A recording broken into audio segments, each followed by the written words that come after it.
Okay, so we're diving deep today into auditing business continuity. Sounds intense. It is a little bit, right? Yeah. But it's super important. Now, we have a really cool resource to help us. Oh, yeah. What is that? This introductory module Okay. created by Kuzma Pashkov for Star Trainer. Peachy. Kuzma Pashkov. Yeah. I've heard that name. Yeah, he's a well-known figure in the business continuity world, and this module basically lays the groundwork for Nice. understanding like the essentials of auditing business continuity. Cool. So like I said, we're going deep with this deep dive. We're gonna go slide by slide Wow. through this whole module That's great. and really unpack it all. All right, let's do it. So Yeah. jumping right into slide 1. Okay. It talks about, the purpose of this training. And really, it's to equip professionals with the knowledge and skills to effectively audit a business continuity management system, or BCMS, as it's commonly known. Right. BCMS, based on ISO 22301, which is like the international standard for business continuity. Okay. So we're talking, top tier stuff here. Got it. Now, moving on to slide 2, Okay. we're greeted with a very powerful quote by Warren Buffett. Oh, Warren Buffett. Who doesn't love Warren Buffett? Right. Yeah. And he says, Let's hear it. it takes 20 years to build a reputation and 5 minutes to ruin it. True. If you think about that, you'll do things differently. Words to live by, right? Absolutely. Especially in the business continuity world. Right. One little slip up, Yeah. and it can all come crashing down. Exactly. So this quote really underscores the importance of why we need to be thinking about business continuity in the first place. It's not just about, having a plan. It's about protecting your reputation, your assets, your people, everything. For sure, yeah. Now, slide 3 Right. lays out the objectives of this training, and they really are aiming to create a well-rounded auditor. So they talk about gaining a comprehensive understanding of the BCMS standard itself, so, ISO 22301. Yep. Learning how to actually plan and conduct audits effectively, and then even like reporting your findings in a clear and concise way. Got it. They even touch upon the importance of communication and interpersonal skills, Oh, that's a good point. which, Yeah. because auditing is not just about like ticking boxes and, Right. being a robot. Yeah, you're dealing with people. Exactly. It's about working with people, collaborating, and making sure that everybody's on the same page. Makes sense. So slide 4 dives right into the heart of the matter. What is an audit? Okay, yeah, let's define it. And they give a very formal definition here. It's a systematic and independent examination to determine whether activities and related results comply with planned arrangements and whether these arrangements are implemented effectively and are suitable to achieve the organization's objectives. Wow, that's a mouthful. It is. But I think I get the gist. It's like a checkup, for your business continuity plan Right? to make sure that it's actually going to work when you need it. Yeah, that makes sense. And slide 5 emphasizes that an audit is an examination, Okay. not an investigation. So it's not about pointing fingers. Exactly. It's Pointing- about evaluating the system objectively. Right. Finding ways to improve it. Exactly. Okay. And it's based on facts, not opinions. Right. So everything has to be documented and verifiable. Evidence-based. I like it.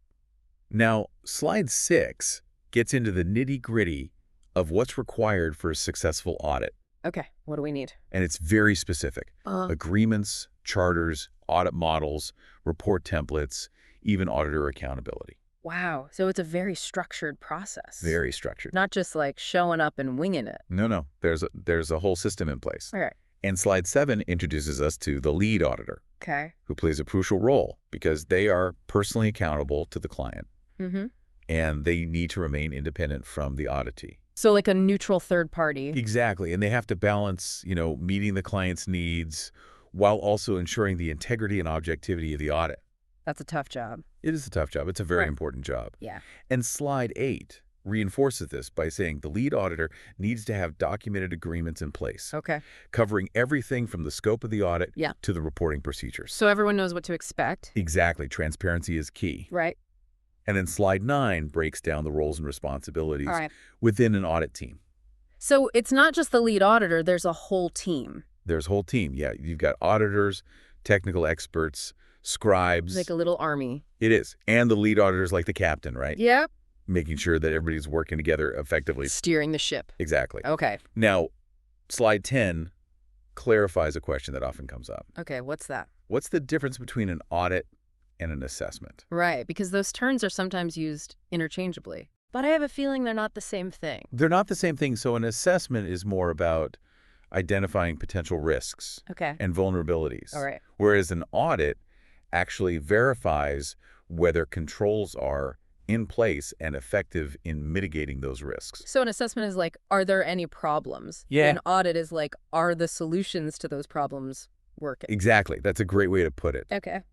Now, moving on to slide 11. This one's a bit of a wake-up call. It says fraud, corruption, and inconsistencies are more common than we think. Yikes. Yeah, it's a little unsettling. Yeah, it makes you realize that nobody's perfect. Nobody's perfect, and every organization, no matter how big or small, is vulnerable to these issues. Right. And that's precisely why audits are so important. So they're like a safeguard Exactly. to make sure things are running smoothly. And to demonstrate that you have operational integrity. And that you're taking steps to prevent these issues. Exactly. So audits are not just about finding problems. They're about preventing them in the first place. Proactive, I like it. Now, slide 12 breaks down the different categories of audits. Hey, what are they? We have external independent audits, internal audits, and control self-assessment. There's different levels of, like, scrutiny. Right. And each one has its own purpose and approach. Okay. So external audits provide like an unbiased outsider's perspective. Yeah. Internal audits are more about the organization monitoring its own performance. Mm-hmm.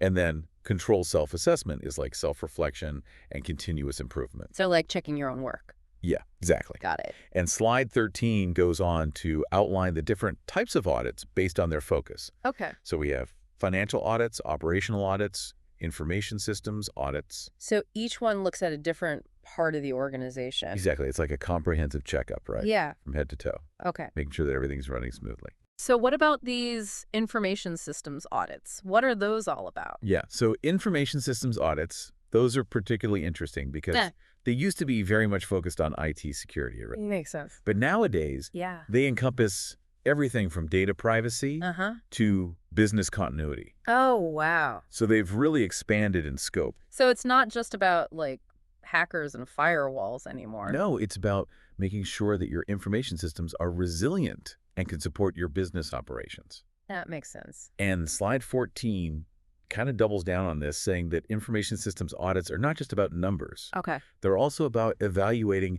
how effectively management is using IT. So it's about the people behind the technology. Yeah, exactly. Interesting. The effectiveness of internal audit activities and even the maturity of various programs, including, you guessed it, business continuity.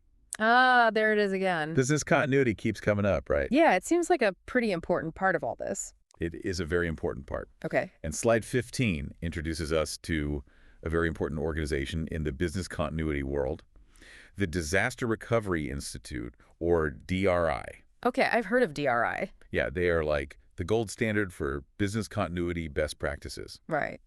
They've played a key role in developing standards like ISO 22301.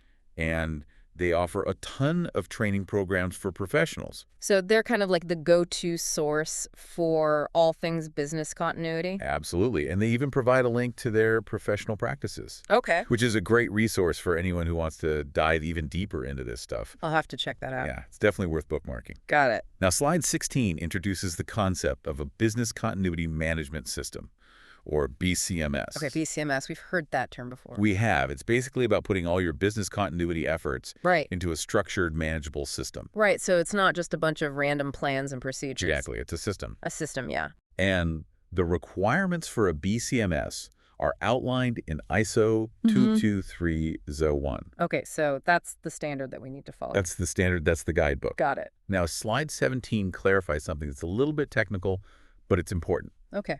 Yeah, I'm listening. So technically, a BCMS isn't a system in the traditional sense. Oh, that's interesting. According to the standards. So what is it then? It's more like a framework. Okay. Or a set of processes. A framework, yeah. For managing your business continuity efforts. Right, so it's the how. Exactly. Not the what. The how, not the what. Okay, that makes sense. It's about the actions you take, not just the plan you have on paper. Got it. Now, slide 18 talks about the importance of having an effective audit methodology. Okay, yeah, because you don't want to just go in there blind. Right. You need a plan. You need a plan, you need a method. Right. And they emphasize the importance of having a clear step-by-step model. using practical work papers, so like your tools of the trade, Yeah, your toolkit. and incorporating best practices from experienced auditors. So learn from the pros. Learn from the pros, exactly. Right. Yeah. And what's important is that this methodology should be customizable Oh, that's a good point. because every organization is different. One size doesn't fit all. Exactly. Right. So you need to tailor your approach to the specific needs of the organization you're auditing. Makes sense. Now, slide 19 shifts gears a bit Okay. and starts talking about DRI authorized training. Oh, interesting. So this is where things start to get really practical. Yeah, let's talk about how we actually get these skills. Exactly. So we'll dive into the specifics of this training in the next part of our deep dive. Okay. But Just to kind of whet your appetite. right. This is a program designed to help you become Certified Auditing Pro. I like the sound of that. We'll have I'm more. ready to be a pro. So stay tuned for part 2, where we'll unpack all the details Can't wait. of this DRI authorized training and what it takes to get certified. Oh. All right, so that's it for part 1 of our deep dive into this intro manual on auditing business continuity. Wow, we covered a lot of ground, We did. but I feel like I have a much better understanding now of like what an audit is, why it's important, and some of the key things involved. Absolutely. We've laid a solid foundation, and in the next part, we'll build on that by exploring the specific training and certifications that can really take your auditing skills to the next level. Sounds good to me. Let's do it. All right, we'll see you in part 2. All right, so picking up where we left off, we're on slide 20 now. Okay, DRI training. Here we come. Yes, DRI authorized training. This is the good stuff. Let's get certified. Let's get certified. All right, so slide 20 talks about a specific course that's focused on auditing a BCMS, a business continuity management system, Okay. and it's aligned with ISO 22301. Which we talked about before, the big international standard. The big one, yeah, the important one. So this is not just some, fly-by-night training program. Right, this is legit. This is the real deal. Yeah, this is going to get you up to speed on current best practices Okay, cool. and potentially prepare you for some very valuable certifications. Okay, tell me more about those. So we're talking about the CBCLA and the CBCA. Those are a mouthful. They are. They stand for Certified Business Continuity Lead Auditor and Certified Business Continuity Auditor. Oh, okay, so 2 different levels of certification. Exactly. So if you're serious about business continuity auditing, these are the credentials to have. Yeah, I can see how those would look good on a resume. Oh yeah, they open doors. Definitely. So slide 21 kind of breaks down the specifics of this course. Okay, let's hear it. It's a 4.5-day program delivered in a seminar format. It's a good balance of lectures and hands-on practice. So it's not just death by PowerPoint. Good. I like a little bit of interaction. Yeah, exactly. About 80% lectures, 20% practical exercises. So you get to actually apply what you're learning. You get to apply it. Exactly.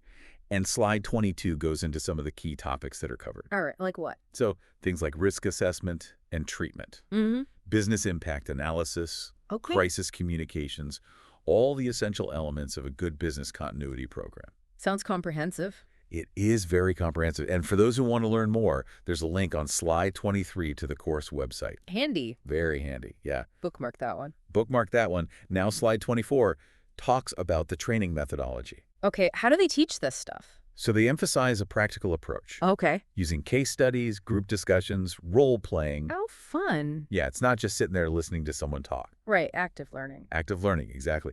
And they even use pre-prepared working papers. Okay, what are those? So basically, think of them like your cheat sheets. Oh, I like cheat sheets. Tried and tested templates that can help you streamline the audit process. That's very helpful. Very helpful. And then slide 25 introduces the instructor. Okay, who's the guru? The guru himself, Kuzma Pashkov, the one who created this whole module. The man himself. The man himself. And he has tons of experience in business continuity, information security, IT governance, the whole 9 yards. Sounds like he knows his stuff. He knows his stuff. And he's a certified lead auditor himself. Oh, even better. So you know you're learning from someone who's actually done this in the real world. Yeah, that makes a big difference. It does. Now, slide 26 is kind of like a little pep talk. Okay, what do they say? Basically, it's reminding participants that success in this course is achievable with proper preparation.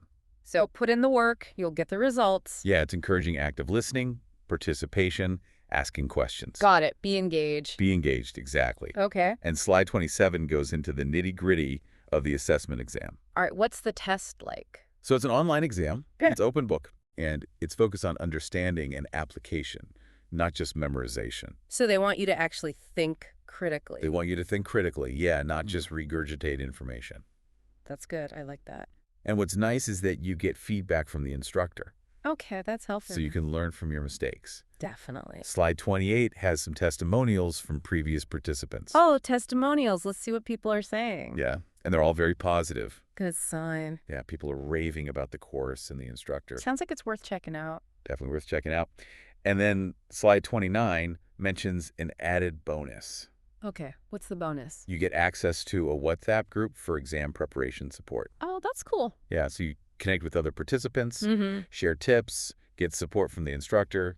It's a really nice touch. Yeah, I like that community aspect. Yeah, build a sense of community. Definitely. And slide 30 provides a link to the course website again and mentions the @cyberresilience handle, presumably for social media. Okay, so lots of ways to stay connected. Lots of ways to stay connected. And then slide 31 seems to be hinting at the next topic, Okay, what's next? certification. Ooh, the big C word. The big C word, yeah. This is where it gets really interesting. Yeah, let's talk about how we can get certified. So slide 32 explains how this course specifically prepares you for those DRI certifications we talked about earlier, the CBCLA and the CBCA. Okay, so this is the pathway to becoming a certified auditor. Exactly, and having those credentials is a big deal in the industry. Yeah, it shows that you're serious about business continuity auditing. Absolutely, Yeah. and slide 33 emphasizes that it's not just about passing the exam. Okay, there's more to it. There's more to it. You also need to have documented auditing experience. So you need real-world experience. Real-world experience, yeah. So it's not just about knowing the theory, it's about being able to apply it. Makes sense. You want to make sure people are actually qualified. Exactly. Yeah. And then slide 34 kind of gives you a glimpse into the potential career paths. Okay, what can you do with these certifications? So you could work in internal audit departments, Mhm. consulting firms, certification bodies, A lot of options. lots of options, yeah. And it really highlights the growing demand for professionals with these skills. Yeah, business continuity is only becoming more important. Absolutely. Okay, cool. Now, slide 35 encourages listeners to test their understanding. Oh, a pop quiz? A little pop quiz, yeah. They provide an assessment exam, Okay. which is a great way to see how much you've actually learned. Yeah, see where you stand. And they even offer feedback from the instructor, so you can identify your weak spots. That's really helpful. Very helpful. And then slide 36 reminds us about that WhatsApp group again for exam preparation support. All right, so lots of support available. Lots of support. You're not alone on this journey. I like that. Yeah, it's a really nice touch. Definitely. So that brings us to the end of Kuzma Pashkov's intro module on auditing business continuity. Wow, that was packed with information. It was. We covered a lot of ground, from the basics of auditing to the specific training and certifications that are available. Yeah, and I feel like I have a much better understanding of the whole process now. Yeah, and hopefully our listeners do too. Absolutely. So in the next part of our deep dive, we're going to take a step back and reflect on some of the key takeaways from this module and discuss how they might apply to our own work. Sounds good to me. Let's wrap it up. Okay, so we're back for the final part of our deep dive into this introductory module on auditing business continuity. Ready to wrap things up? Ready to wrap things up. Yeah, we've learned a lot so far. We have. It's been quite a journey It has. through the world of auditing and business continuity. Absolutely. Okay, so where are we picking up? So we are on slide 37. 37. And this slide is kind of setting the stage for the closing remarks of this module. All right, let's hear it. And it's talking about a paradigm shift. Ooh, a paradigm shift. Paradigm shift, yeah, in how we approach business continuity. Okay, I'm intrigued. So traditionally, business continuity has been very much focused on disaster recovery. Right, like bouncing back from a major event. Exactly. But this slide is arguing that we need to move beyond that Okay. and think of business continuity as a strategic imperative for organizational resilience. So it's not just about reacting to disasters, it's about being proactive and building resilience. Exactly. It's about being adaptable, being agile, being able to thrive in the face of constant change. That makes sense. The world is changing faster than ever. It is. It's a VUCA world, as they say. VUCA. Volatile, uncertain, complex, and ambiguous. Right. Yeah, that sounds about right. So slide 38 kind of drives this point home Okay. by talking about the increasing complexity of the business environment. Yeah, I mean, there's so much going on these days. Globalization, technological advancements, climate change, you name it. It's a lot to keep up with. It is. And all of these factors are making organizations more vulnerable to disruption. So we need to be prepared. We need to be prepared more than ever. Okay. Now, slide 39 shifts the focus to the board of directors. All right, the big wigs. The bigwigs, yeah, and it's emphasizing their role in ensuring business continuity. Okay, so it's not just a middle management issue. No, it needs to be a top-down approach. Right, it needs to be embedded in the culture of the organization. Exactly, and the board is ultimately responsible for making sure that management has implemented an effective business continuity system. Makes sense. They're the ones who are ultimately accountable. And then slide 40 kind of echoes this Okay. by saying that senior management is responsible for ensuring that a business continuity policy has been developed, Okay. documented, implemented, and maintained. So it's not just about having a policy, it's about making sure that it's actually being followed. Exactly. It needs to be a living document, not just something that sits on a shelf. Right, it needs to be integrated into the day-to-day operations of the organization. Absolutely. And slide 1 goes into more detail about management's responsibilities. Okay, like what? So things like ensuring the availability of resources, Okay. establishing and reviewing objectives, communicating business continuity requirements throughout the organization. So making sure that everyone's on the same page. Everyone's on the same page. Yeah, creating a culture of preparedness. That's important. It is very important. And then slide 42 highlights the importance of a business impact analysis. BIA. BIA, yep, which helps organizations identify their critical activities Okay. and the potential consequences of disruption. So basically, figuring out what would happen if things went wrong. Exactly. And that's essential for developing a targeted and effective business continuity plan. Right. You need to know what to prioritize. Absolutely. And then slide 43 emphasizes the importance of documentation. Documentation. Yeah, we talked about that before. We did. It's crucial for ensuring clarity, accountability, and consistency. And for continuous improvement, right? And for continuous improvement. Exactly. So the BCMS needs to be established, documented, implemented, and maintained in accordance with ISO 223A1. Got it. Follow the standard. Follow the standard. And with that, Wait, that's it. that's it. That's the end of the module. That's the end of the module. Slide 44 just says end of module. Wow. I can't believe we made it. I know, we covered a lot of ground. We did, from the basics of auditing to the strategic role of the board of directors. And everything in between. And everything in between, yeah. Risk assessments, business impact analysis, training, certifications. It's a lot to take in. It is, but it's all so important. It is. You know, in today's world, business continuity is not just a nice to have, it's a must have. It is. And I think this module has really driven that point home. Absolutely. So if you're listening and you're not already thinking about business continuity, Yeah. now's the time to start. Now's the time to start. And if you're looking to really up your game, Yeah. that DRI authorized training is a great place to start. Definitely. It's a valuable investment in your career and in the resilience of your organization. Well said. So thanks for joining us on this deep dive into auditing business continuity. It's been a pleasure. It's been fun. Yeah, I feel like I've learned a lot. Me too. And hopefully our listeners have as well. Absolutely. Stay safe out there, everyone. And stay resilient.